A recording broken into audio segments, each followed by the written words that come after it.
Vous avez eu l'occasion de suivre le premier e-prix de Paris sur Caradisiac, mais vous n'avez pas encore tout vu. Voici un rapide résumé de ces 2 jours.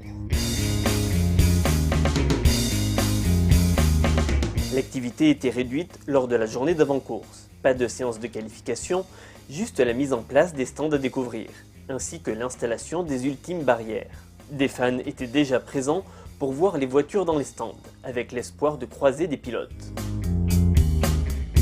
Quelques sportifs découvrant les installations venaient également se perdre dans ce qui est normalement les rues de Paris. Le samedi était naturellement bien plus vivant et placé sous le signe de la voiture électrique, qu'elle soit récente ou un peu moins.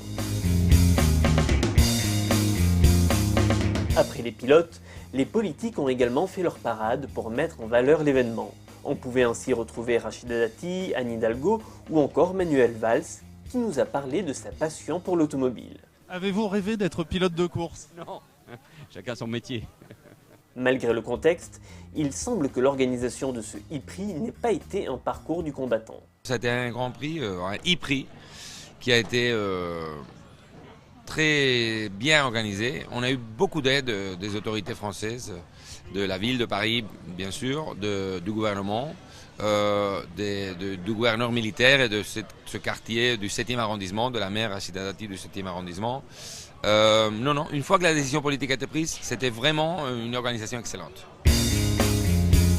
Comme pour toute course, le podium s'est terminé dans les bulles de champagne pour le plus grand plaisir des pilotes, mais aussi des membres des équipes.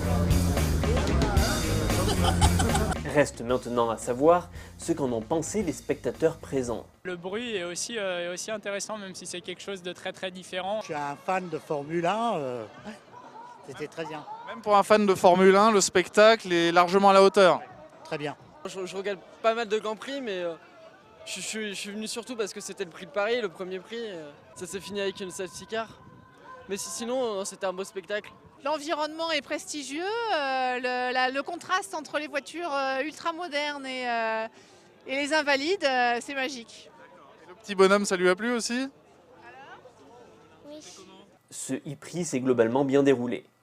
On peut se demander à quoi ressemblera cette compétition dans les années à venir. Normalement, en saison 5, on arrivera à faire toute la course avec une seule voiture. Mais aussi, on veut développer le championnat pour le faire plus global. Il y a de nouvelles villes qui vont arriver. Et je pense des nouveaux constructeurs. Bon, l'objectif, c'est de changer les voitures, d'aller vers des voitures plus futuristes. Il y a plusieurs possibilités. Une très intéressante, c'est nous avons, nos partenaires ont engagé le designer de Tron, le film Tron, pour faire les robocars. Si rien n'est encore confirmé, nombreux s'accordent pour dire qu'une nouvelle édition sera la bienvenue à Paris.